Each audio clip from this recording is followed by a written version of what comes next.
Hey, good afternoon, everybody. This is Henry Craver 605 Chaser, and welcome to the quick show here. We do have a 7-day forecast bringing this to you pre recorded. Unfortunately, I don't have the ability to do a live on TikTok, so I'm going to add this later, and that's why you're seeing it now. So, 39 degrees in Rapid City, as you can see, with a live right below. Can't point, folks. There we go. Below Rapid City, we're looking at 32.6 degrees. The temperature has been plummeting, and we did approach our forecast high in Sioux Falls because it's overcast clouds now, so those temperatures are going to start plummeting this afternoon. But let's go ahead and go through Rapid City. We got 39 degrees. Okay, that we did not approach, and we will not because it's going to continue to get blustery out there.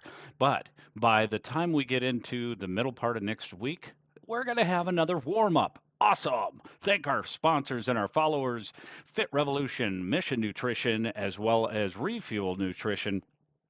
And we also do have Prairie Pro General Contractors. You can check them out and request a quote today at prairieprosd.com. All right, thanks so much for the sponsors. That's your Rapid City forecast. Let's take a look at Pierre. Oh my, 38 degrees for a high. Yeah, you probably already started plummeting on that as well. We've reached that super early. The northwest winds are 28 some miles an hour, gusting much higher for this afternoon. And again, midweek next week, we do get to those 30s again. So don't worry. And there's not much in the way of snowfall, possibly a little bit into Tuesday. We do have those temperatures going to be in the negatives for Sunday, Monday, and Tuesday overnight lows, even Saturday. So look at that. So again, that temperature for today in Aberdeen area, 35 degrees was already reached this morning. So get ready, folks. It's going to get pretty cold. Pretty cold. Sioux Falls, look at that. We got a forecast for some snow on Tuesday, but do we? I'm not exactly sure if we're going to get that 2 inches. That remains to be seen because there is a pocket of moisture that could end up resulting in some snow into from Tuesday into Wednesday. We'll have to see how that plays out as that warm air starts funneling back in on Tuesday into Wednesday. There could be those pockets of moisture. We'll have to see how that plays out. I'd put the probability as a 0% because it's too far out right now, and there's too much uncertainty on where that's going to play out. But look at that. 40 degrees for a high for Sioux Falls, and we're at 39.7. I think that's pretty much where we're going to end up being because it's really going to plummet. Let's go ahead and take a quick peek at GFS and see how that's going. GFS, what we have is a numerical model prediction. We're going to look at the run that happened at 12Z. So this was a noontime update. Let me go ahead and, or I apologize. There we go. Yeah, noontime update. So this is January 17th today, and as you look, this is one of the models is suggesting that Ohio River Valley may end up having some more snow, but I think it's going to be very light, not a huge, huge system at all. There is a possibility of the Northeast getting that low pressure up into areas of New York, Pennsylvania. Low pressure, 960, 990. It's a little hard to tell from there, but anyhow, the cold air is going to be deepening by January 19th, getting some cold temperatures. You can barely see it here, but these dashed blue lines, that represents some cold air, folks. It's going to be super cold.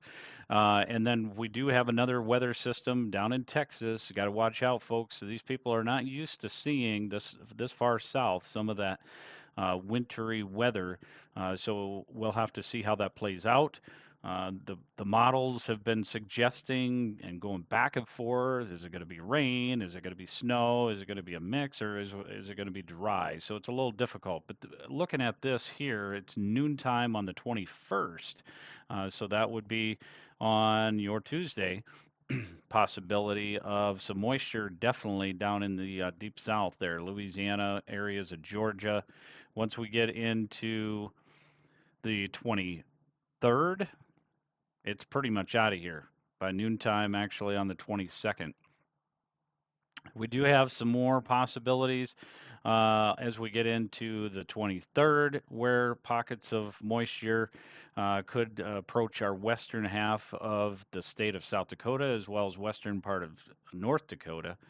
We're not going to go too much further out because it gets a little dicey the farther out that we go. We're already on the 24th at midnight, and it gets pretty dicey as to whether this is going to be holding true because we're already a week out. So let's take a quick peek at what this has just for sake of wanting to know. North Dakota on the 25th, about noontime, could have some pockets of moisture with that be precip type being the snowfall. Let's go ahead and take a look at whoops, not that, folks. We want to take a quick peek at, there we go. We want to go ahead and shut off our 7-day forecast information, and we are going to take a quick peek at the 6 to 10 and the 8 to 14-day forecast. So these temperature outlooks above normal, precip above normal for areas of the deep south for the 6 to 10, as well as above normal for Montana, North Dakota, and South Dakota areas, western part of South Dakota, and that's for the 22nd of January through the 26th. As far as the 8 to 14-day temperature outlook of 24th through the 30th, so rounding out the end of the month, we have near normal temperatures, above normal, or extremely below normal temperatures for areas of Montana and all that. And then we do have above normal temperatures for the Southwest. In other words, California kind of putting that there.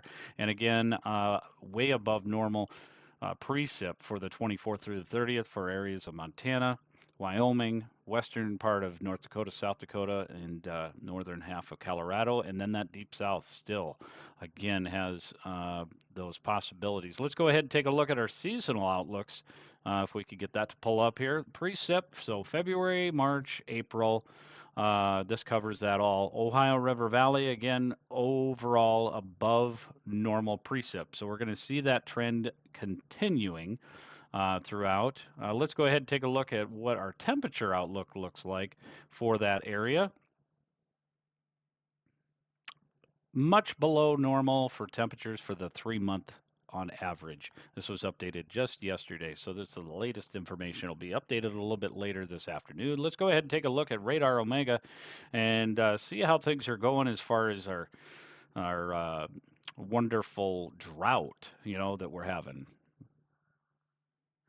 Sarcasm can get inserted at any point.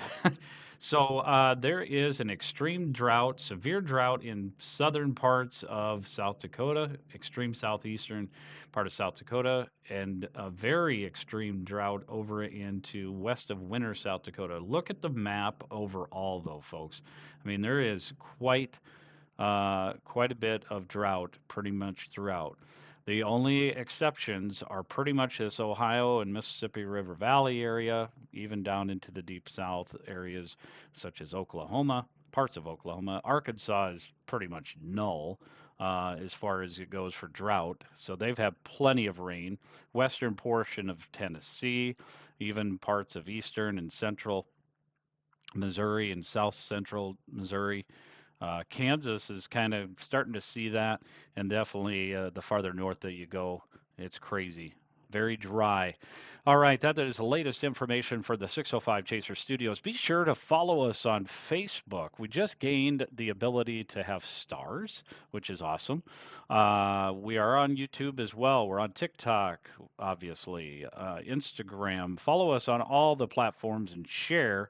We would like to make sure that you guys are aware of this weather, and your friends are aware of the weather that's going on. We do live storm chasing during the summer. We're trying to figure out how we can stream on all platforms at the same time. However, in the rough and rugged cell coverage areas of South Dakota, especially when we go up into northern South Dakota, it gets very difficult to have coverage, a good internet up there. So while we're live streaming, so we typically are just live streaming on Facebook platform. That way we don't have the multi-stream going, and without getting too technical, if we have too much data being processed at the same time, it really causes a lag. And we want to give you guys the best information and the most updated information as soon as possible whenever severe weather starts. So, all right, you guys have a great rest of your day and God bless. Stay safe. Again, don't forget to follow and hit the notification bell or whatever TikTok's got to be able to get those notifications. You guys have a great day.